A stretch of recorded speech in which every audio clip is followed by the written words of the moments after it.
ప్రభునామంలో ఈ క్లాస్‌కి చేరువచ్చిన అందరికీ ప్రత్యేకమైన వందనాలు. సో, మనము నిన్నటి తరగతిలో అందరం కలిసి మన ప్రభువారు కన్య గర్భాన జన్మించటానికి గల కారణాలేంటి అని ధ్యానం చేయడంలో ప్రభు కృప చూపారు. అలాగే ఈరోజు బిబ్లియాలజీ మన రెగ్యులర్ క్లాసెస్‌లో కలవడానికి మనందరం కలిసి ప్రభు పాద సన్నిధిలో ధ్యానించడానికి ఇచ్చిన కృపకై ప్రభువును స్తుతిస్తున్నాను. సో, ఈ సమయంలో మనము ఆలోచన చేస్తా ఉన్నప్పుడు ఒకవేళ టైము 8 అలా వచ్చినప్పుడు జస్ట్ ఒకసారి ఇందులో టైం చూడడానికి పాసిబుల్ అవ్వట్లేదు. సో, జస్ట్ రిమైండ్ చేయండి. మనము రెగ్యులర్ టైమింగ్స్ ఫాలో అవుదాం. సో, మనం ఇంతవరకు చూస్తూ వచ్చినప్పుడు 8 ప్రాముఖ్యమైన విషయాల్ని మనం అందరం కలిసి ప్రార్థనాపూర్వకంగా ధ్యానించాం. మనము గత తరగతిలో లాస్ట్ 2 క్లాసెస్‌లో సఫిషియన్స్ ఆఫ్ స్క్రిప్చరల్ ట్రూత్, సమృద్ధి అయిన లేఖన సత్యం అనే విషయాన్ని ధ్యానం చేశాం. సో, మనకు అనుగ్రహించబడినటువంటి దేవుని ఊపిరి లేదా దేవుడు తన ఊపిరిని ఊది అనుగ్రహించినటువంటి ప్రతి విధమైనటువంటి ప్రవక్తని లేకపోతే ప్రవక్తలని రచించడానికి వాడుకున్న మనుషులందరినీ ఆయన పరిశుద్ధాత్మ పర్యవేక్షణలో ఆయన నడిపించి ఈ లేఖనాలు మనకు అనుగ్రహించాడు మనం చూసాం. అయితే ఈ లేఖనాలు మనకు చాలినవేనా, మన జీవితాలకు చాలినవేనా అంటే మనము గత 2 క్లాసెస్‌లో నిర్వచనము అలాగే వివరణను చూసాం. నిర్వచనం మనం చూసాము.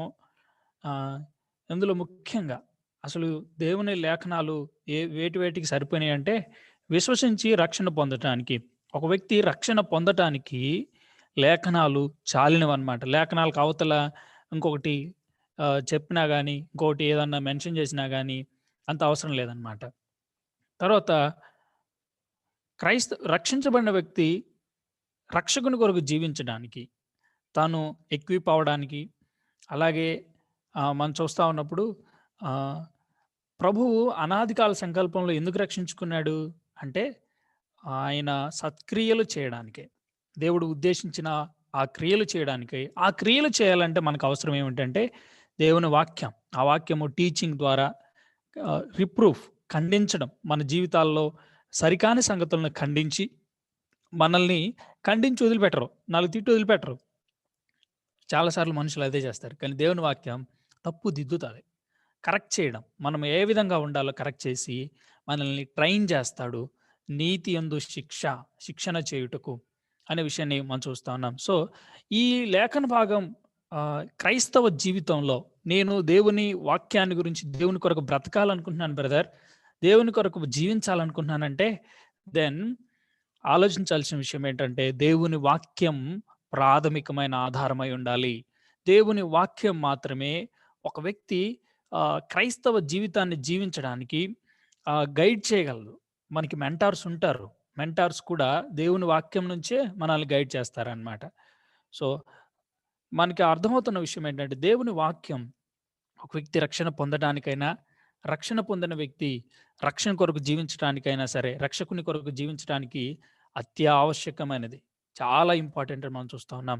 క్రైస్తవ జీవితం జీవించడంలో మనం చూస్తూ వచ్చాం అనేకమైన విషయాలు.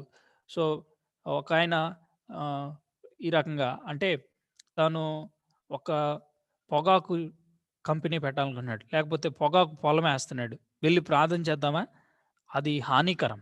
సో, ఆ విషయాల్లో లేఖనం ఏం చెప్తుందో స్పష్టంగా ఉందన్నమాట. బ్రదర్, నేను పరిశుద్ధంగా బ్రతకడానికి లేఖనం ఒప్పుకుంటుందా అని అడిగారు అనుకోండి, అవసరం లేదు, అడగాల్సిన అవసరం. లేఖనం గైడ్ చేస్తూ ఉంది. దేవుని వాక్యం అనుసరించి బ్రతకడంలో ఉన్నటువంటి విషయాలు మనం చూసాం. తర్వాత ప్రత్యేకమైన విషయాల గురించి దేవుని వాక్యం మనల్ని గైడ్ చేస్తుంది. వివాహం విషయంలో, పిల్లల విషయంలో, తల్లిదండ్రుల బాధ్యతల గురించి. అలాగే మనము చాలామంది ఎంప్లాయీస్గా ఉంటున్నారు కాబట్టి, అలాగే బీయింగ్ అన్ యంగ్స్టర్స్ చాలా ఇన్స్టిట్యూట్స్‌లో చాలా చోట్ల మనం వర్క్ చేస్తూ ఉంటాం. హైయర్ స్టడీస్‌కి వెళ్ళి ఇలా ఉన్నప్పుడు మన రూలర్స్‌కి, గవర్నమెంట్‌కి మనకు మధ్యలో ఉండాల్సిన విషయాల గురించి. మరి బ్రదర్, ఈ ప్రత్యేకమైన విషయాల గురించి ఉంది. మరి ఎవ్రీడే నేను చేయాలి. ఎవ్రీడే ప్రతి విషయంలో లేఖనం నన్ను గైడ్ చేయగలదా నా జీవితంలో అంటే, అందుకనే రాశాడేంటంటే, దేవుని వాక్యానికి మనం ఎంత సమీపంగా ఉంటామో క్రీస్తుకి అంత సమీపంగా వెళ్తాం. మన నిర్ణయాలు అంతగా ప్రభావితం చేయబడతాయి. the degree of certainty we have with regard to God's will in a situation is directly proportional to the degree of the clarity we have as to how the word of God applies to the situation. దేవుని వాక్యము ఆ particular ఇన్సిడెంట్లో దేవుని వాక్యం మనల్ని ఎలా guide చేస్తుందో అర్థం అవ్వాలి అంటే, దేవుని వాక్యం తోటి మనం ఎక్కువ సహవాసం, దేవుని పాద సన్నిధిలో దేవునితో సరైన సంబంధం కలిగి ఉన్నవారు ప్రతి నిర్ణయాన్ని కూడా చక్కగా తీసుకోగలరు. ఆ నిర్ణయాన్ని తీసుకోవడంలో లేఖన సత్యాన్ని గ్రహించగలరు. ఆ మొమెంట్‌లో, ఆ సిట్యుయేషన్‌లో దేవుని వాక్యం ఎలా గైడ్ చేస్తుందో అర్థం చేసుకోగలరనే విషయాన్ని ఎడ్మండ్ క్లౌనే తను మామూలుగా వ్యాఖ్యానించాడనమాట. సో, ఇంకొకటి గుర్తుపెట్టుకుందాం. దేవుని వాక్యము ఆహ్, అన్ని కాలాలకు సరిపోయినది అని మనం ఇప్పుడు చెప్తా ఉన్నాం. అయితే ఆయా కాలాలకు చాలినది అని కూడా చెప్పొచ్చనమాట. అంటే ద్వితీయోపదేశ కాండం చదువుతున్నప్పుడు వాళ్ళకి లా గురించి మీకు చాలినది అని చెప్పాడు. తర్వాత ఇప్పుడు మనం చూస్తా వచ్చినప్పుడు తర్వాత సామెతల గ్రంథానికొచ్చినప్పుడు దేవుని వాక్యము అంతవరకు చాలినది.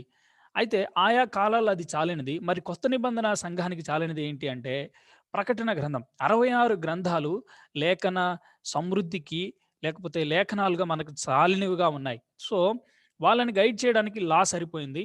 ఆ తర్వాత రాజుల కాలంలో వాళ్ళని గైడ్ చేయడానికి అక్కడున్నటువంటి ప్రొఫెటికల్ బుక్స్ ఇవన్నీ సరిపోయినాయి. అయితే క్రొత్త నిబంధన సంఘం అలాగే మొత్తం కలుపుకొని గైడ్ చేయడానికి మనం చూస్తా ఉన్నప్పుడు 66 గ్రంథాలు చాలినవి. 66 గ్రంథాలు చాలినవి అని మనకు తెలుస్తా ఉంది.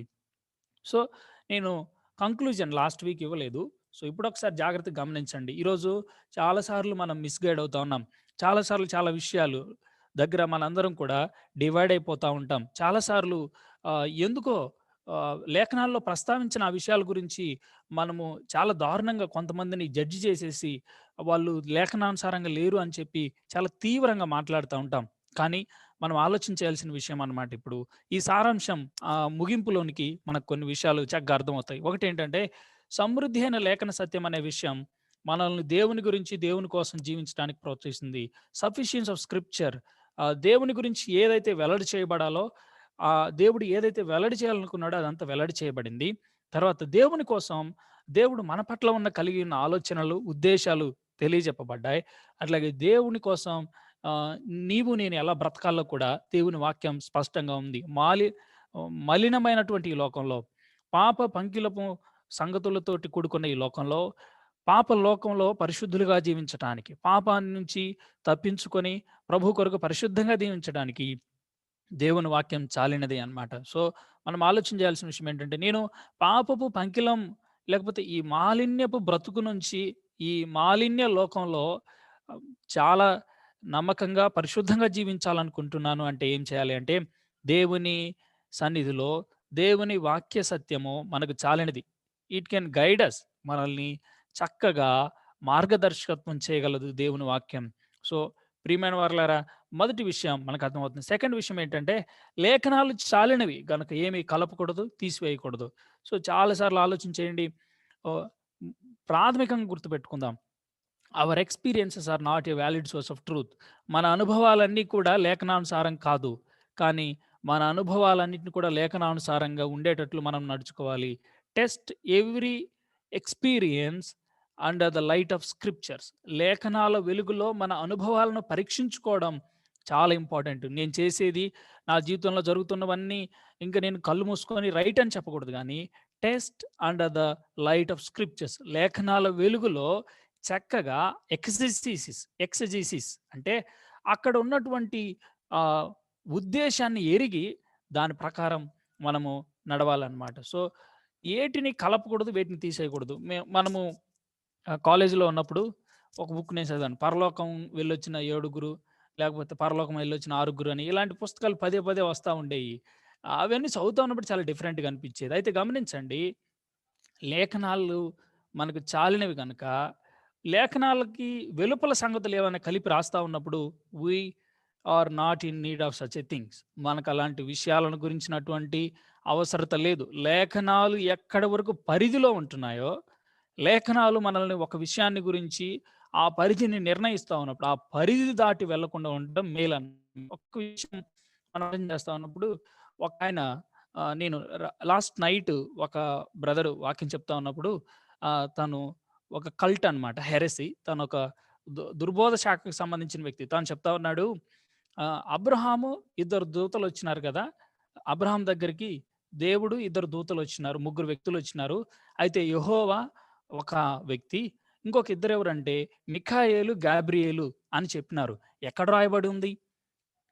అంటే వాళ్ళు వాళ్ళ శాఖకు సంబంధించిన హెడ్ రాసినటువంటి పుస్తకంలో రాశారనమాట. సో, వాళ్ళు దాన్ని బైబిల్ తోటి ఈక్వల్‌గా చూడడం స్టార్ట్ చేసినారు. సో, బైబిల్ చెప్తుందన్నట్టు వారు ధైర్యంగా చెప్తా ఉంటారు. బట్ ప్రియమైన వారలారా గమనించండి. లేఖనాలు చాలినవి గనక లేఖనాలతోటి ఏమి కలపకూడదు, ఏం తీసేయకూడదు. మూల భాషలో ఉన్నటువంటి లేఖనాలు, అలాగే తర్జుమా చేయబడుతున్న వాటి గురించి కూడా మనం ఆలోచన చేస్తా ఉన్నాం. తర్వాత దేవుడు తన గురించి లేఖనాల్లో ప్రస్తావించిన విషయాలను నమ్మాల్సిన అవసరం లేదు. దేవుడు ఒక విషయాన్ని గురించి ప్రస్తావించలేదు. ఆ విషయాన్ని ఎవరో వచ్చి మనకు చెప్తా ఉన్నారు. లేకపోతే దేవుడు లేఖనాల్లో ప్రస్తావించని విషయాల గురించి, లేకపోతే వివిధమైనటువంటి వ్యక్తులు ఈ రోజుల్లో చాలా దారుణంగా మనం చూస్తా ఉన్నాం. చాలా దారుణాతి దారుణంగా మనం చూస్తా ఉన్నాం. అలాంటి స్ అనుభవాలు గాని, అలాంటి విషయాలు గాని ఎవరైనా ఆహ్, ఆహ్, ఉంటే మనం ఆలోచించాల్సిన విషయం ఏంటంటే, విష్ విన్ మనం నమ్మాల్సిన అవసరం లేదు. అంత అవసరం లేదు. అంతే. లేఖనాల్లో దేవుడు తన గురించి, దేవుడు ఏమై ఉన్నాడో, ఆయన గురించి ప్రస్తావించిన విషయాలను ఎవరో వచ్చి ఏదో కల్పించి చెప్తా ఉన్నప్పుడు నమ్మాల్సిన అవసరమే లేదనమాట. అది స్క్రిప్చరల్ సఫిషియన్సీ ఈరోజు చాలా గందరగోళం. క్రైస్తవ ప్రపంచంలో చాలా గందరగోళం. దేవుడు అదంట కదా! దేవుడు ఇది అంట కదా! దేవుడు నాకిది చెప్పాడు అని చెప్తా ఉన్నప్పుడు, లేఖనాల్లో ప్రస్తావించిన విషయాలను నమ్మాల్సిన అవసరం లేదు అనే విషయాన్ని గుర్తుంచుకుందాం.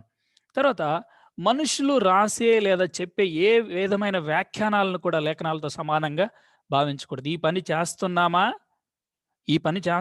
అంటే, అంటే ఎవరో రాసిన గ్రంథాన్ని, లేకపోతే వాళ్ళు చెప్పే వ్యాఖ్యానాలని హ్మ్, ఈక్వల్‌గా దేవుని వాక్యానికి ఈక్వల్‌గా, లేకపోతే దేవుని బైబిల్‌కి అది సమానం అన్నట్టు భావిస్తా ఉంటే గుర్తుపెట్టుకుందాం. We are not called to be Christians.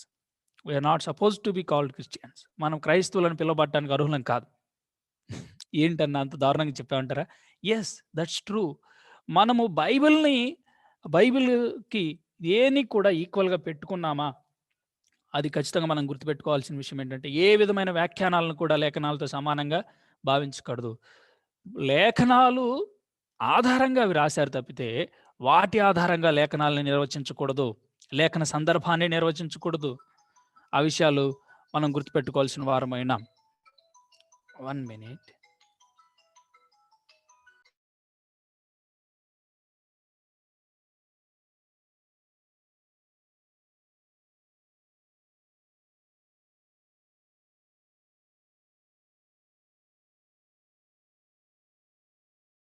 తర్వాత ఆహ్, మనం ఆలోచన చేస్తున్నప్పుడు ఇంకొక మాట ఏంటంటే, మనం లేఖనాల్లో దేవుడు తెలియజెప్పిన అనుకూల ఆజ్ఞలు, నిషేధాజ్ఞలు పాటిస్తే చాలు. దేవుడు ఏమి ఉద్దేశించినాడో, దేవుడు మన జీవితాల్లో ఏమి చేయాలి అని కాంక్షిస్తున్నాడో, ఏమి చేయకూడదు అని కాంక్షిస్తున్నాడో, వాటిని మనము నెరవేర్చుకుంటూ జీవించినా చాలన్నమాట. ఏమి చేయాలని కోరుకుంటున్నాడు? క్రీస్తు యేసునందు ప్రతి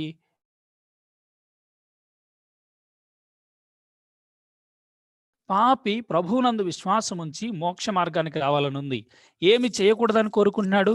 తన కుమారుడైన యేసుక్రీస్తుని తృణీకరించకుండా, దాటిపోకుండా ఉండాలని దేవుడు కాంక్షిస్తున్నాడు. ఇంకా క్రీస్తునందు విశ్వాసముంచిన మనం ఏమి చేయాలో, ఏమి చేయకూడదో చక్కగా రాపించాడు. సో, మనం గుర్తుపెట్టుకుందాం. దేవుడు లేఖనాల్లో తెలియజెప్పిన ఏమి చేయాలో, ఏమి చేయకూడదో వాటిని పాటించినా చాలనమాట. ఎందుకంటే లేఖనాలు చాలినవి. సఫిషియన్సీ ఆఫ్ స్క్రిప్చర్ అనే మాట మనం చూస్తున్నాం. సో, ఒక మాట ఆలోచించేద్దాం. ఏంటంటే, యూజువల్‌గా క్రైస్తవులుగా చాలా సార్లు చాలా అంటే అంత మెచ్యూర్డ్ స్టేజ్‌లో లేనప్పుడు ఏమని భావిస్తామంటే, నేను పలానా అంటే క్రైస్తవులుగా గుర్తుపెట్టుకుందాం. పాపం అంటే ఏమిటి అంటే, చేయకూడనిది చేయటం పాపం. రెండోది చేయాల్సింది చేయకపోవటం గూడా పాపమే. చేయకూడనిది చేయటం పాపమే. చేయాల్సింది చేయడం చేయకపోవడం గూడా పాపమే. పలానా విషయం చేయకూడదు. అది చేశాను అయితే పాపిని. పలానా విషయం నేను చేయాలి. ఖచ్చితంగా విధేయత చూపించాలి. అయితే దానికి విధేయత చూపించట్లేదా? అయినా కూడా నేను పాపినే.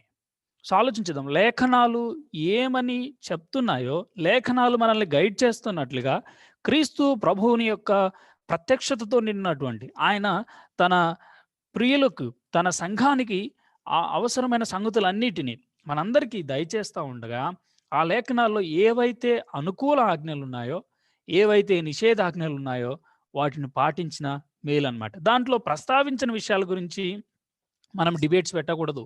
దేవుని వాక్యంలో కొన్ని విషయాలను గురించి, కొన్ని సంగతులను గురించి ఎక్కడన్నా సరే ఆహ్, ఇప్పుడు మనం ఆలోచన చేస్తా ఉన్నప్పుడు ఆహ్, నేను ఒక ఎగ్జాంపుల్ చెప్తాను కొంతసేపట్లో. ఆహ్, ప్రాథమికంగా ఈ విషయాన్ని గుర్తుపెట్టుకుందాం ఏంటంటే, దేవుని వాక్యం చెప్ చెప్తున్న దానిని చెయ్యకపోవడం తప్పే. చేయొద్దన్న దానిని చేసినా గూడా తప్పనమాట. సో, పలానాది చెయ్యొద్దని దేవుడు చెప్తున్నప్పుడు చేశామా? అది పాపిగా నిలబడుతుంది.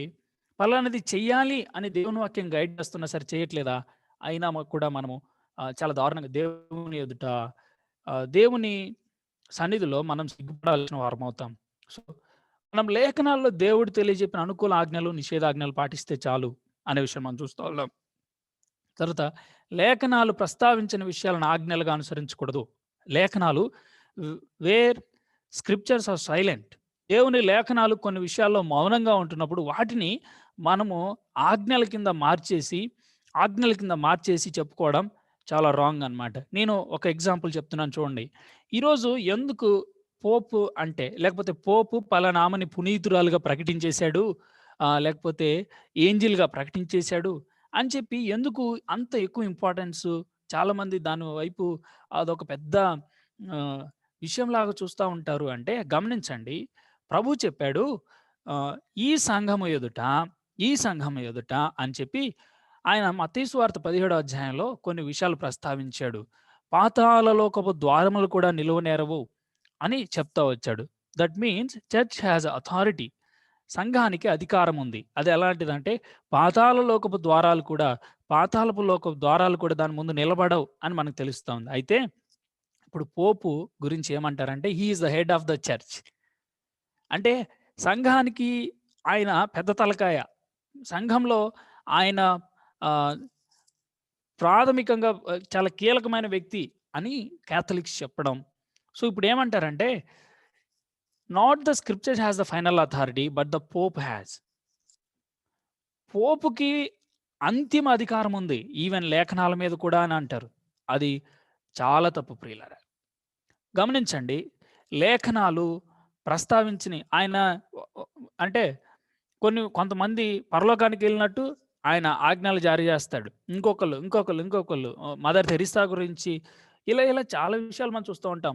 పునీతురాలని, అదని, ఇదని చెప్తా ఉంటారు. బట్ రిమెంబర్ లేఖనాలు ప్రస్తావించిన విషయాలను ఆజ్ఞలుగా అనుసరించకూడదు. కాథలిజంలో ఎక్కువ ఇదే జరుగుతా ఉంది. అట్లయితే వాళ్ళని మనం ఆలోచించాల్సిన విషయం ఏంటంటే, వ్యక్తుల మాటలని, వ్యక్తుల ఆజ్ఞలని, వ్యక్తుల మాటల్ని, వ్యక్తుల యొక్క భావాలను ఆజ్ఞలుగా అనుసరించడం తప్పనమాట. లేఖనాలు సైలెంట్‌గా ఉంటున్నప్పుడు, లేఖనాలు కొన్ని విషయాల గురించి మనకు సరిగా లేకపోతే కొన్ని విషయాల విషయంలో సైలెన్స్‌ని మెయింటైన్ చేయాలని మనం చెప్తా ఉన్నప్పుడు, మనం వాటిలో మనకు అభిప్రాయాలుంటాయి. మనకు ఒక్కొక్కళ్ళకి ఒక్కొక్క అభిప్రాయాలుంటాయేమో కానీ, వాటిని ఆజ్ఞలుగా మార్చకూడదు. దేవుని చిత్తాన్ని గురించి లేఖనాలు స్పష్టంగా తెలియజెప్తా ఉన్నాయి. అయితే దేవుని చిత్తాన్ని కనుగొనడంలో ఒక్కొక్కరు ఒక్కొక్క ఆహ్, పద్ధతిని వాడుతా ఉంటారు. అయితే వాటిని ఆజ్ఞలుగా మళ్ళీ చెప్పకూడదు అనే విషయాన్ని గుర్తుపెట్టుకుందాం. సరే, ఇప్పుడు ఈ విషయాలు సారాంశం లేఖన సమృద్ధి అనే విషయం. సఫిషియన్స్ ఆఫ్ స్క్రిప్చర్ చాలిన లేఖన సత్యాన్ని గురించి మనం ఆలోచన చేస్తున్నప్పుడు ఈ సంగతులు మనకు వెల్లడవుతా ఉన్నాయి. సో, నా జీవితంలో దేవుని గురించి కనుక్కోవాలి. దేవుని గురించి సరైన విషయాలు అర్థం చేసుకోవాలి అంటే ఓన్లీ సోర్స్, ఒకే ఒక వనరు ఏమిటి అంటే దేవుని వాక్యమైనటువంటి బైబిలు. దేవుని వాక్యము అయ్యున్నటువంటి బైబిలు అనే విషయాన్ని బాగా గుర్తుపెట్టుకుందాం. తర్వాత మరికొన్ని విషయాలు నేను జస్ట్ మీకు క్లూస్ ఇస్తాను. మీరు వ్యక్తిగతంగా ధ్యానం చేయాలని మనవి. సో, లేఖనాలు కేవలం చాలినవి మాత్రమే కాదు. చాలినవి లేదా సమృద్ధి అయినవి మాత్రమే కాదు. లేఖనాలు స్పష్టమైనవి. లేఖనాలు క్లారిటీ, లేఖనాలు చదువుతా ఉన్నప్పుడు ఒక క్లారిటీ తోటి మనం అవి గనక అన్నీ కూడా ఒక చోట జతకూర్చుకొని లేఖనాలు చక్కగా చదివితే మనకి చాలా చక్కనైనటువంటి క్లారిటీ వస్తదనే విషయాన్ని తెలియజెప్తున్నాం. క్లారిటీ అంటే ఏంటి? అంటే ప్రాథమికమైన సిద్ధాంతాలను గురించి, దేవుని గురించి, త్రిత్వాన్ని గురించి, మానవుని స్థితిని గురించి, రక్షణ గురించి, యేసుక్రీస్తు ప్రభువారి యొక్క జీవితాన్ని గురించి, మరి సంఘాన్ని గురించి, రక్షించబడటాన్ని విషయాన్ని గురించి, అలాగే రాబోయే సంగతులను గురించినటువంటి స్పష్టమైన క్లారిటీ ఉంది లేఖనాల్లో. ఒక విశ్వాసి లేకపోతే క్రైస్తవ ప్రాథమిక సిద్ధాంతాలను గురించినటువంటి ఒక స్పష్టమైన క్లారిటీ లేఖనాల్లో ఉందనే విషయాన్ని మనం గుర్తుపెట్టుకోవాలా. సో, లేఖనాలు స్పష్టంగా ఉన్నాయి. అంతేకాదు అన్ని విషయాల్లో అని నేను ఆహ్, అనట్లేదు కానీ వ క్రైస్తవ జీవితానికి ప్రాథమికంగా అవసరమైనటువంటి ప్రతి విషయంలో, ప్రతి ప్రాథమికమైన సిద్ధాంతం విషయమై లేఖనాలు స్పష్టంగా మనకి గైడెన్స్ ఇస్తా ఉన్నాయి. సో, మన జీవితంలో గుర్తుపెట్టుకుందాం. క్లారిటీ లేకపోతే స్పష్టత లేఖనాల్లో ఉందనే విషయాన్ని మనం గుర్తించి, లేఖనాలు చదువుతా ఉన్నప్పుడు లేఖనాల్లో ఉన్నటువంటి ఆ స్పష్టతని మనం జాగ్రత్తగా గమనించి ఎళ్ళాలా. అంతేకాదు ఈ లేఖనాలు ఎంత స్పష్టంగా ఉన్నాయంటే పండితులైన అర్థం చేసుకోవచ్చు, పామరులైన అర్థం చేసుకోవచ్చు, ఎవరైనా అర్థం చేసుకోవచ్చు. కాకుంటే కొంతమంది ఈ సిస్టమాటిక్ థియాలజీని వీటిని లేకపోతే హెర్మెనెటిక్స్‌ని సోర్స్‌గా వాడతారు. లేఖనాలు విభజించే క్రమం లేకపోతే ఆ ధ్యానాన్ని, ఆ శాస్త్రాన్ని ధ్యానించడం ద్వారా ఇంకా ఈజీగా మనకు స్పష్టత వస్తా ఉంటదనమాట. అలాగే గుర్తుపెట్టుకుందాం, స్పష్టత ఉంది. అలాగే కొన్ని మర్మాలున్నాయి. కొన్ని క్లిష్టతరమైనటువంటి విషయాలు కూడా ఉన్నాయి. అవి అర్థం చేసుకోవడం కొంచెం కష్టం. అట్లాగే ఎవరు కూడా పూర్తిగా గ్రహించరు. ఎవరైనా 666 ముద్ర అంటే ఇది అని క్లియర్ కట్‌గా డిఫైన్ చేశారనుకోండి, జాగ్రత్త పడాలి. ఎందుకంటే దాని గురించినటువంటి పూర్తి స్పష్టత ఎక్కువ మంది పండితులు వ్యక్తపరచలేదు. వాళ్ళు జస్టు నేను ఒక థియోలాజియన్ క్లాస్ వింటా ఉన్నప్పుడు తను చెప్పాడు. తాను రెవల్యూషన్ మీద చెప్తా ఉన్నాడనమాట. అయితే తాను రెవల్యూషన్ ప్రకటన గ్రంథం మీద చెప్తూ తనన్నాడు 666 ముద్ర గురించి ఏం చెప్తాడని నేను ఈగర్‌గా వెయిట్ చేస్తా ఉన్నాను. తను సింపుల్‌గా అన్నాడు, "ఇది నాకు తెలీదండి" అని చెప్పాడు. సో, లేఖనాల్లో స్పష్టత ఉంది. అది పండితులైనా, పామరులైనా ఎవరైనా అర్థం చేసుకోవచ్చు. అట్లాగే లేఖనాల్లో మనం ఆలోచన చేస్తున్నప్పుడు ఆహ్, క్లిష్టమైన విషయాలు కూడా ఉన్నాయి. మర్మాలు కూడా ఉన్నాయి. కాబట్టి అందరూ అర్థం చేసుకోగలరు వాటినంటే పూర్తిగా ఎవరు అర్థం చేసుకోలేరు గానీ కొంతమేర ప్రయత్నిస్తారు. తర్వాత మనం చూస్తా వచ్చినప్పుడు మనము జాగ్రత్తగా ఎక్సెజీసిస్ అప్లై చేస్తేనే, హెర్మెటిక్స్ అప్లై చేస్తేనే మనకి చక్కగా స్పష్టమైనది ఇంకా క్లారిటీగా అర్థమవుతది. ఆ తర్వాత లేఖనాలు అధికారం గలవి. ఈ మాట మాత్రం మర్చిపోవద్దు. ఎందుకు లేఖనాలు అధికారం గలవి అంటే ఇన్‌స్పిరేషన్ గురించి మనం బాగా విన్నాం గదా! దేవుడు తన ఊపిరిని ఊదాడు లేఖనాల్లో. దేవుడు ఏ తన పర్యవేక్షణలో పరిశుద్ధాత్మని యొక్క పర్యవేక్షణలో లేఖనాలు రాపిస్తూ ఏ పదాన్నైతే ఆయన వాడుకోవాలనుకున్నాడో ఆ పదాలకి తన జీవాన్ని ఇచ్చాడు. తన అధికారాన్ని ఇచ్చాడు. అంతేకాదు ట్రూత్ అవి సత్యమైనవి కాబట్టి అధికారం కలిగి క్రైస్తవ జీవితంలో లేఖనాలకి నేను విరోధంగా వెళ్తున్నానంటే గుర్తుపెట్టుకుందాం. దేవుని ఉగ్రతకి చక్కగా ఇన్విటేషన్ ఇస్తా ఉన్నాం. ఆహ్వానం పలుకుతున్నాం. ప్రమాదానికి ఎదురెళ్ళి ఆహ్వానం పలుకుతా ఉన్నాం అనే విషయాన్ని గుర్తుపెట్టుకోండి. క్రైస్తవులుగా లేఖన అధికారానికి నేను లోబడకపోతే ఉ అసలు గుర్తుపెట్టుకోండి ప్రియులారా, మన జీవితాలు లేఖన సత్యము చేత ఏలబడాలి. పోపు గాదు, ఇంకొకళ్ళు గాదు గానీ, ఒక క్రైస్తవునిగా లేఖన సత్యానికి నేను లోబడట్లేదు అంటే ఏంటంటే, నేను దేవుని కోపానికి, దేవుని కోపాగ్నికి నన్ను నేను అప్పగించుకుంటున్నాను. చాలా తీవ్రమైన విషయం ఇది. సామాన్య విషయం కాదు. లేఖన అధికారానికి అప్పగించుకొనకపోతే సో, లేఖనం చెప్తా ఉంది, పలానా విషయంలో మనం ఇలా ఉండాలి. యేసుక్రీస్తు ప్రభువుని గురించినటువంటి విషయాలు, ఆయన దేవుని కుమారుడిని ఒప్పుకోవాలి అని చెప్తా ఉన్నప్పుడు నేను ఒప్పుకోకపోతే ఏమవుతది? చాలా నష్టపోతాను. తర్వాత లేఖనాలు చెప్తా ఉన్నాయి. రక్షించబడిన నేను రక్షకుని కొరకు జీవించాలి. నా రక్షణ శాశ్వతమైనది. కానీ రక్షించబడిన నేను రక్షకుని సారూప్యతలోనికి వెళ్ళాలి. ఆత్మ ఫలం ఫలించాలి. ఆత్మ ఫలం నాలో ఉండాలని దేవుని వాక్యం చెప్తుంటే, ఏముందిలే అయిపోతేలే. ఒకసారి రక్షించబడ్డాను కదా! అయిపోయింది కదా! అని ఎవరైనా నెగ్లెక్ట్ చేస్తా ఉంటే గుర్తుపెట్టుకుందాం. Tonight our Lord is speaking with us. చాలా తీవ్రమైన పరిణామాలున్నాయి. చాలా దారుణమైనటువంటి ప్రమాదంలో పడిపోవడానికి రెడీ అయిపోయాం. లేఖన అధికారానికి లోబడట్లేదా? రిమెంబర్, చాలా ప్రమాదం ఉంది ప్రియులారా. మన జీవితాల్లో లేఖనాన్ని అనుసరించడంలో తప్పిపోయిన ప్రతిసారి రొమ్ము కొట్టుకుంటూ ప్రభు పాదాలు ఎందుకు పట్టుకోవాలో తెలుసా? ఆ అధికారికమైనటువంటి లేఖనాలకి అప్పగించుకోవడంలో మనము ప్రభు సహాయాన్ని ఎందుకు ప్రతిదినం కోరుకోవాలంటే లేఖనానుసారంగా జీవించడం. లేదా అవి మనల్ని క్రీస్తు సారూప్యతలోనికి తెస్తాయి. క్రీస్తు వలే ఉండటానికి, దేవుని సజీవంగా మనం ఊరేగించే రథంగా ఉండటానికి సహాయపడతాయి. So scripture has authority. లేఖనాలకు అధికారం ఉంది. ఆ అధికారం అంటే లేఖనాలకు లోబడకపోతే ఏం చేసినట్లు బ్రదరు అంటే దేవునికి అవిధేయత చూపించినట్టే. నేను దేవునికి విధేయుణ్ణి అని నీవు నేను చెప్పుకోవాలి అంటే లేఖన అధికారానికి శిరస్సు. మనకు రూల్ చేయాల్సింది, మన జీవితాలను ఏలాల్సింది లేఖనాలు. లేఖనాలకు కాకుండా వ్యక్తుల అభిప్రాయాలకి, పుస్తకాలకి, మరొకటికి మనం ఇంపార్టెన్స్ ఇచ్చి ఆ పుస్తకంలో అలా రాశాడు కాబట్టి పర్లేదు అని ఆ పుస్తకం ఆధారంగా, మరొక పుస్తకం ఆధారంగా కాదు కానీ దేవుని లేఖన అధికారం ఆధారంగా మనం ఫాలో అవ్వాలి. ఎందుకు ధైర్యంగా సువార్తను బోధించాలంటే అది అధికారికమైనది. అది ఏదో ఒక ఎవరో ఇచ్చిన వర్తమానం కాదు కానీ దేవుడు అధికారికంగా మనకు అప్పగించినాడు. అవి అధికారం గలవి. మనుషులను ఏలేది దేవుని లేఖన సత్యం. దేవుడు లేఖనాలకి మనం అవిధేయత చూపించిన ప్రతిసారి గుర్తుపెట్టుకుందాం, మనము చాలా తీవ్రమైనటువంటి ప్రమాదంలో పడిపోతున్నాం అని. అందుకనే ప్రతిదినం ప్రభు పాదాలు చెంతబడి ప్రభు చిత్తానుకూలంగా, ప్రభా దినమంతటికి నన్ను సిద్ధం చేయి, దినమంతటిలో నీ అధికారానికి లోబడి జీవించడానికి, నీ లేఖనాధికారానికి అప్పగించుకొని బ్రతకడానికి సహాయం చేయమని ప్రతిదినం ప్రభు సన్నిధిలో గోజాడబద్దులమైన. తర్వాత మనం చూస్తూ వచ్చినప్పుడు ఈ విషయాలు మనం చూసాం కదా. ఇంకొకటి గుర్తుపెట్టుకోండి, లేఖన అధికారము సంస్కృతిని బట్టి మారదు. ఫలానా సంస్కృతిలో ఇలా ఉన్నారు కదా, వాళ్ళు యేసు ప్రభు గురించి అంటే ఊరికొకటి, ప్రాంతానికి ఒకటి లేఖన అధికారం మారదు. లేఖన అధికారం శాశ్వతమైనది మాత్రం గుర్తుపెట్టుకోండి. లేఖన అధికారం శాశ్వతమైనది. లేఖన అధికారం శాశ్వతమైనది అనే మాట చాలా ఇంపార్టెంట్. ఎందుకంటే ప్రాంతానికి, ప్రజలకి అతీతంగా దేవుని వాక్యం అధికారికమైనది. సో పలానా ప్రాంతంలో ప్రజలు ఇలా ఉన్నారు కాబట్టి వాళ్ళకి యేసు ప్రభు గురించి చెప్పడంలో ఇట్లాగా అట్లాగా చేద్దాం అనుకుంటారు. నేను చర్చ్ హిస్టరీ బుక్ రాస్తా ఉన్నప్పుడు ఆఫ్రికాకి క్యాథలిక్ మిషనరీస్ వెళ్ళినప్పుడు వాళ్ళు సువార్త సత్యాన్ని వక్రీకరించారు.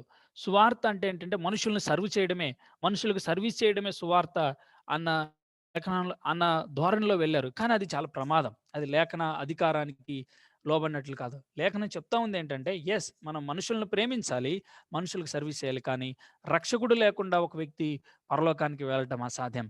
ఆయన గురించి చెప్పడం చాలా ఇంపార్టెంట్ అనే విషయం గుర్తుపెట్టుకుందాం. తర్వాత లేఖనాలు ఆవశ్యకమైనవి, నెసెసరీ టు గ్రో స్పిరిచువల్లీ. నేను ఆధ్యాత్మికంగా ఉండాలి, దేవుని కొరకు బ్రతకాలి అంటే గుర్తుపెట్టుకుందాం, ప్రైమరీ రిసోర్స్ ప్రాథమికమైనటువంటి ఒక వనరు ఏంటంటే దేవుని వాక్యం. దేవుని వాక్యం ఎంత ఆవశ్యకమైనదో మన జీవితాల్లో ఎప్పుడన్నా ఏ విషయంలోనైనా దేవుని వాక్యాన్ని ఆవశ్యకంగా భావించకుండా వెళ్తా ఉంటే గుర్తుపెట్టుకుందాం, అనర్థాలని, చాలా దారుణమైన పరిస్థితులను మనం ఎదుర్కోవాల్సి వస్తుంది. దేవుని వాక్యం మన జీవితంలో ప్రతి విషయంలో ఆవశ్యకమైనది. పలానా విషయంలో వివాహం అంటారా, వివాహం విషయంలో దేవుని వాక్యం ఏం చెప్తా ఉంది? అసలు ఆలోచించేయండి. దేవుని వాక్యంలో కులాలు మతాలు ఉన్నాయా? దేవుని వాక్యంలో మరొకటి ఉన్నాయా? ఇంకొకటి, ఈ విషయాన్ని సందర్భానుసారంగానే నేను మాట్లాడుతున్నాను. ఏంటంటే దేవుని అధికారం, లేఖనాధికారం ఏం చెప్తుంది? జాతి లేదు, కులం లేదు, మతం లేదు అని చెప్తా ఉంది కదా. అట్లయితే మనం ఇంకా కులం, జాతి, మతం, రంగు, వర్ణం, వర్గాలను బ్రతుకుతుంటే ఎంత ప్రమాదంలో ఉన్నా లేఖనాధికారానికి లోబడినట్లయినా. దేవుని వాక్యం ఒకటే చెప్తుంది, మనందరం ఒకే చోట నుంచి వచ్చామని. కానీ మనం ఇంకా వేరు వేరు రకాలుగా మనం భావిస్తూ ఉంటే ప్రియమైన వారలారా గమనించండి, లేఖనాధికారానికి లోబడినట్లయినా మనం చాలా కఠినమైన దారుణమైన పరిస్థితుల్లోకి వెళ్ళిపోతాం. Let us submit to the Lord's word. దేవుని వాక్యానికి అప్పగించుకుందాం, అధికారికమైన దేవుని వాక్యానికి అప్పగించుకుందాం. ఆవశ్యకమైనది దేవుని వాక్యం ప్రతి విషయంలో చాలా ఇంపార్టెంట్, నెసెసరీ. మన జీవితంలో ప్రతి విషయంలో దేవుని వాక్యం వైపు చూసి అడుగులు వేద్దాం. Beauty of the scriptures. లేఖనాలు రమ్యమైనవి, అందమైనవి. ఓ ప్రియమైన వారలారా గమనించండి, ఆదికాండం మొదలుకొని ప్రకటన గ్రంథం దాకా ఎన్ని రకాల రచనా శైలులు, ఎంత గద్య భాగం, పద్య భాగం, ఎన్ని విషయాలు చదువుతుంటాం. తప్పిపోయిన కుమారుని గురించి ఎన్ని సార్లు వినుంటాము. లాజరు ధనవంతుడి గురించి ఎన్ని సార్లు వినుంటాం. స్టిల్ ఇంకా వింటూనే ఉన్నా కానీ ఎన్ని సార్లు వినాలనిపించే అందమైన, అద్భుతమైన, రమ్యమైన గ్రంథం, రమ్యమైనవి లేఖనాలు. సో మన జీవితాల్లో ఆ సంతోషాన్ని అనుభవించాలంటే దేవుని వాక్యం వైపు చూస్తా ఉన్నప్పుడు ఎంత సంతోషం, ఎంత అత్యున్నతమైన విషయాలు ఉన్నాయో చూస్తా ఉన్నాం. సో ఇవి లేఖన సమృద్ధికి విషయాలు. మనము అంటే ఇవి ఇంకా ఇంట్రెస్ట్‌గా చక్కగా నేర్చుకోవాలనుకుంటున్న వాళ్ళు మీరు వ్యక్తిగతంగా వీటి గురించి స్టడీ చేయొచ్చు. లేఖనాలు చాలినవి లేదా సమృద్ధి అయినవి కాబట్టి లేఖనాలకి ఏం కలపాల్సిన అవసరం లేదు. లేఖనాలు స్పష్టమైనవి, పామరులకైనా పండితులకైనా అర్థమవుతాయి. అలాగే కొన్ని మర్మాలు ఉన్నాయి. అన్నిసార్లు అవి అర్థం చేసుకోవడం కష్టం అవ్వచ్చేమో. లేఖనాలు అధికారం గలవి. మన మీద పెత్తనం చేయాల్సింది లేఖనాలు. మన నిర్ణయాలను ప్రభావితం చేయాల్సింది లేఖనాలు. ఇంకొకళ్ళు కానే కాదు. తర్వాత మనం చదువుతున్న లేఖనాలు మన జీవితాలకి అవశ్యకమైనవి, నెసెసరీ అని చదువుతున్నాం. తర్వాత అవి అందమైనవి, అద్భుతమైనటువంటి రమ్యమైన లేఖన సత్యం మనం చూస్తా ఉన్నాం. సో ఇప్పుడు ఒక విషయాన్ని నేను క్లియర్గా మెన్షన్ చేసి క్లోజ్ చేస్తాను. I think it's all around 8 అవుతా ఉంది కాబట్టి నేను ఇంట్రడక్షన్ ఇచ్చి నేను క్లోజ్ చేయబోతా ఉన్నాను. కేనాన్ అనే విషయాన్ని గురించి నేను చెప్పబోతున్నాను. దానికి ముందు ఒక విషయం మనకు అర్థం అవ్వాలి. ఏంటంటే బిబ్లికల్ చైన్ అనే ఒక విషయం మనకు అర్థం అవ్వాలి. బిబ్లికల్ చైన్ బైబిల్ సంబంధితమైనటువంటి గొలుసుని నేను పరిచయం చేయడానికి ఇష్టపడుతూ ఉన్నాను.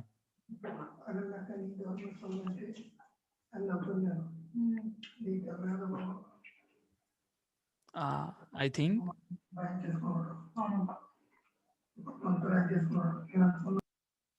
బైబిల్ సంబంధితమైనటువంటి గొలుసుని గురించి మనం ఆలోచన చేస్తున్నప్పుడు బాగా అబ్జర్వ్ చేయండి. ప్రత్యక్షత, రెవల్యూషన్ గురించి మనం చూసాం. General revolution, special revolution, specific revolution అని. సో సాధారణమైనటువంటి ప్రత్యక్షత, విశిష్ట ప్రత్యక్షత గురించి చూసాం. ప్రత్యక్షత తర్వాత నెక్స్ట్ స్టెప్ ఏంటంటే ఇన్స్పిరేషన్. దేవుడు విషయాలు వెల్లడి చేసిన విషయాలను రాయటానికి ప్రేరేపించాడు. ప్రతి పదం, పొల్లు, అక్షరంతో సహా ఆయన పర్యవేక్షణలో ఆయన రాపించాడు అనే విషయం మనం చూస్తా ఉన్నాం. గుర్తుపెట్టుకోండి, ఇప్పుడు మనకున్నటువంటి బైబిల్ నేను నమ్ముకున్న కొత్తలో నేను కొన్ని రోజుల తర్వాత అడిగాను అన్నమాట ప్రశ్న. మా ఊరిలో సెలవులకు వెళ్ళినప్పుడు ఒక రోమన్ క్యాథలిక్ బైబిల్ నేను చూశాను అనమాట. రోమన్ క్యాథలిక్ వాళ్ళ చూసినప్పుడు అందులో దీనికంటే ఎక్కువ పుస్తకాలు ఉన్నాయి. సో సెలవులకు వెళ్ళొచ్చిన తర్వాత అడిగిన ప్రశ్న ఏంటన్నా మనకంటే వాళ్ళకి ఎక్కువ ఉన్నాయంటే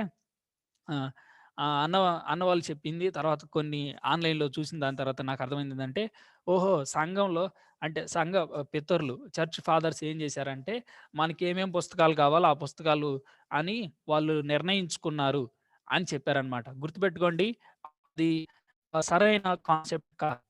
వాస్తవంగా లేకపోతే ఇన్స్పైర్డ్ బుక్స్ గుర్తుపెట్టుకోండి, ప్రాథమికంగా inspiration belongs to the original manuscripts. ప్రేరణ అనేది, ఇన్స్పిరేషన్ అనేది మూల ప్రతులకు సంబంధించింది, ట్రాన్స్లేటెడ్ కాదు. మన చేతుల్లో ఉన్నటువంటి తెలుగు, ఇంగ్లీష్ వీటికి సంబంధించింది కాదు, కానీ మూల ప్రతులకు సంబంధించింది. అయితే దే రికగ్నైజ్డ్, నాట్ ఐడెంటిఫైడ్. లేకపోతే వాళ్ళు గుర్తించారు కానీ నిర్ణయించలేదు. గుర్తుపెట్టుకోండి, దైవ ప్రేరణ గ్రంథాలు చాలా రాయబడినవి. వాటిలో దైవ ప్రేరణను గుర్తించారు కానీ వాళ్ళు క్లాసిఫై చేయలేదు, వాళ్ళు రికగ్నైజ్ చేశారు అనే విషయాన్ని గుర్తుపెట్టుకుందాం. బాగా అంటే దైవ ప్రేరణ కలిగిన గ్రంథాలని వారు గుర్తించారు. ఇప్పుడు పౌలు గురించి మనం చూస్తున్నప్పుడు, పౌలు రాసినవన్నీ మనం ఆలోచన చేస్తున్నప్పుడు inspiration belongs to the scriptures, not the person. దైవ ప్రేరణ అనేది వ్యక్తికి సంబంధించిన విషయం కాదు, కానీ లేఖనాలకు సంబంధించిన విషయం. అంటే నేను ఒక 10 పత్రికలు రాస్తే 10 దైవ ప్రేరణతో కూడినవా అంటే అది క్వశ్చన్ మార్క్ అనమాట. కానీ దేవుడు దైవ ప్రేరణ వ్యక్తికి సంబంధించి, ఈ వ్యక్తి రాశాడు కాబట్టి దైవ ప్రేరణ ఉన్నాయని కాదు. రాయబడిన సంగతులని, దేవుడు రాపించిన సంగతిని ఆ స్క్రిప్చర్ను బట్టి మనం గుర్తిస్తాం అన్నమాట. సో అది తర్వాత క్లాస్లో నేను క్లియర్ చేస్తాను. దానికంటే ముందు దైవ ప్రేరణ తర్వాత రికగ్నైజేషన్ అని మనం చూస్తా ఉన్నాం. ఆ దైవ ప్రేరణ కలిగిన గ్రంథాలను గుర్తించారు. గుర్తించి ప్రామాణిక గ్రంథాల కూర్పు క్యాననైజేషన్ అనేది మనం చూస్తున్నాం. 66 గ్రంథాలు ఎందుకున్నాయి మనకి అంటే 66 గ్రంథాల్లో మాత్రమే రికగ్నిషన్ ఉంది. లేకపోతే ఇన్‌స్పిరేషన్ ఉంది అని మనం చదువుతున్నాం. దైవ ప్రేరణ ఉన్నట్లు గుర్తించారు అనే విషయం మనం చూస్తాం. నిర్ణయించలేదు, గుర్తించారు అనే విషయాన్ని గుర్తుపెట్టుకుందాం. తర్వాత కాననైజ్ అయినటువంటి వాటిని కాననైజేషన్ తర్వాత ప్రిజర్వేషన్ ఈజ్ మోస్ట్ ఇంపార్టెంట్. ఆ మూల ప్రతులని భద్రపరిచారు. భద్రపరిచిన వాటిని తర్వాత తరాల్లో తర్జుమా చేశారు. తర్జుమా చేసిన వాటిని పరిశీలించి చదువుకోవటం ద్వారా వెలిగించబడ్డారు. వెలిగించబడి వాక్యాన్ని గ్రహించారు. గ్రహించిన వారు జీవితాలకు అన్వయించుకోవడం ప్రారంభించారు. ఇది బిబ్లికల్ చైన్ అన్నమాట.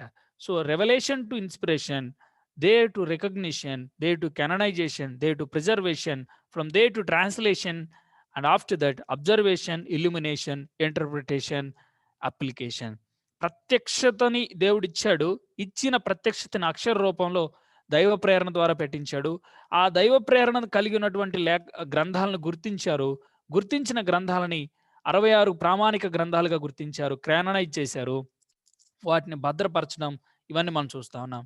ఇక్కడ ఈ విషయాన్ని నేను ఒకసారి జ్ఞాపకం చేసి ముందుకెళ్తాను చూడండి. కంపారిజన్స్ ఆఫ్ ద ఇప్పుడు ప్రపంచంలో బైబిల్ అని పిలుచుకుంటున్న వారు చాలామంది ఉన్నారు. అయితే కొత్త నిబంధనలో ఈ ఏ పర్సన్‌కైనా సరే, ఎవరికైనా సరే 27 గ్రంథాలే ఉంటాయి. 27 గ్రంథాలే ఉంటాయి. 27 ఉంటాయి. అయితే పాత నిబంధన గురించి ఇక్కడ వ్యారీ వస్తుందన్నమాట. హీబ్రూ బైబిల్ స్ట్రక్చర్ ఇలా ఉంటది. జెనెసిస్, ఎక్సోడస్ వాళ్ళకి చివరిలో ఏముంటదంటే సెకండ్ క్రానికల్స్ ఉంటది. మనకి మలకాయి ఉంటది. కానీ రోమన్ కాథలిక్ మనం చూస్తా ఉన్నప్పుడు చూడండి ఎక్స్‌ట్రా బుక్స్ ఎక్కడెక్కడున్నాయి. తో తోబిత్, జూడిత్, ఎస్తేరు చాలా డిఫరెంట్‌గా ఉంటదనమాట. కాథలిక్ బైబిల్‌లో. కాథలిక్స్ నమ్మే దాంట్లో. మకబీస్, సెకండ్ మకబీస్ అని మనం చూస్తా ఉన్నాం. తర్వాత మనం చదువుతున్నప్పుడు సాంగ్ ఆఫ్ సాంగ్స్, ఆ తర్వాత విజ్డమ్ ఆఫ్ సొలొమోన్, తర్వాత సిరాకు అనే గ్రంథం చూస్తూ ఉంటాం. బారూకు అనే గ్రంథాన్ని చూస్తూ ఉంటాం. డానియేల్‌కి చాలా ఎక్స్‌టెన్షన్స్ ఇందులో ఉంటాయి. సో, ఇందులో మనం చూస్తున్నప్పుడు ఎందుకు ఈళ్ళకి ఇన్నున్నాయి? గ్రీక్ ఆర్థోడాక్స్ మరీ దారుణంగా ఎళ్ళిపోయారు. 4 మక్కాబీలు ఉన్నాయన్నమాట వీళ్ళకి. ఆ తర్వాత కానీ ప్రొటెస్టెంట్స్‌గా మనం ఎవరమైతే ఉన్నామో ప్రస్తుతము మనము లేఖనాలు అధికారానికి అప్పగించుకున్న వారు మనం చూస్తా ఉన్నప్పుడు ప్రొటెస్టెంట్స్ మనం చూస్తున్నప్పుడు మనకు 27 బుక్సే ఉన్నాయి. What is the reason? ఒక క్రైస్తవునిగా ఈ 66 గ్రంథాలే ఎందుకు ప్రామాణికమైనవి అనే వాక్యాన్ని మనం చదవబోతున్నాం. దాన్ని కేనన్ లేదా క్యానన్ అని అంటారు. సో, క్యానన్ అంటే అర్థం ఏంటంటే ప్రామాణికత. ప్రామాణికత అని మనం చూస్తా ఉన్నాం. అంటే ఏంటంటే కొన్ని విషయాలకి ఇది స్టాండర్డ్ అనుకుంటాం కదా! రూల్ అన్నట్టు అంటాం కదా! రూల్ అని మనం అంటుంటాం కదా! అదనమాట. తర్వాత కనోన్ అనే గ్రీక్ పదం, గానే లేదా ఖానే అనే హెబ్రీ పదాల మూల భాషలో వాడబడ్డాయి. ఈ ప్రామాణికత గురించి చెప్పడానికి. అయితే కనోన్ అంటే అర్థం ఏంటంటే కొలబద్ద లేదా కొలమానం. అంటే కొన్ని స్టాండర్డ్స్ ఈ యొక్క దైవ ప్రేరణని గుర్తించే క్రమంలో కొన్ని కొలమానాలు ఉన్నవి. ఆ కొలమానాలలో ప్రకారం ఉన్నవి మాత్రమే కానానిసిటీలో ప్లేస్ చేయబడ్డాయి అనే విషయాన్ని మనం చూస్తాం. సో, ఈ విషయాల గురించి మనం ఫర్దర్‌గా స్టడీ చేయబోతా ఉన్నాం. ఈరోజు just introduction to the canon. Canon అనే దానికి ఇంట్రడక్షన్ మాత్రమే మనం చూస్తున్నాం. బిబ్లికల్ చైన్ గురించి బాగా గుర్తుపెట్టుకోండి. అది మనం కమింగ్ క్లాసెస్‌లో ఇంకా ఎక్కువ స్టడీ చేయబోతా ఉన్నాం. సో, ప్రియమైన వారలారా, మనం లేఖనాల గురించి మనం చదివాం. లేఖనాల గురించి స్టడీ చేయబోతా ఉన్నాం. 66 గ్రంథాలే మనకెందుకున్నాయి అనే విషయాన్ని మనం స్టడీ చేయబోతా ఉండగా, ఇప్పటి వరకైతే మనం నేర్చుకున్న పాఠాల్లో గుర్తుపెట్టుకుందాం. మన అనుభవాలు సత్యానికి ప్రామాణికం కాదు. లేదా లేఖనాలకు ప్రామాణికం కాదు. అనేక సార్లు మన అనుభవాల్లో నుంచి లేఖనాలను చూస్తాం తప్పితే, లేఖనాల వెలుగులో నుంచి మన జీవితాల్లో జరుగుతున్న అనుభవాలను పరిశీలించుకోవడం అవసరం. తర్వాత లేఖనానుసారమైనది మాత్రమే ఆత్మానుసారం. మనము ఆత్మీయులం అంటే అర్థం ఏంటంటే, లేఖనాన్ని అనుసరిస్తున్న వారము, అనుసరించిన వారమే ఆత్మీయులుగా ఉండాలి.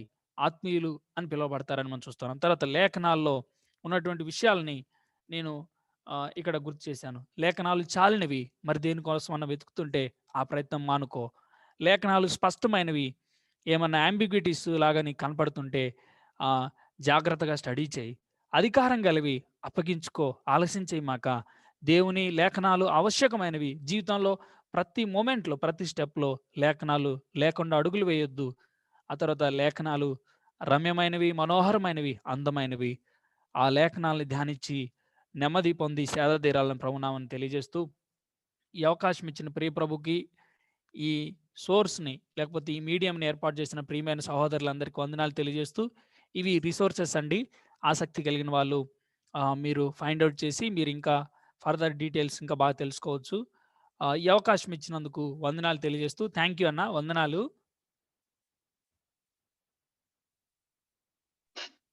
Thank you Venkatesh.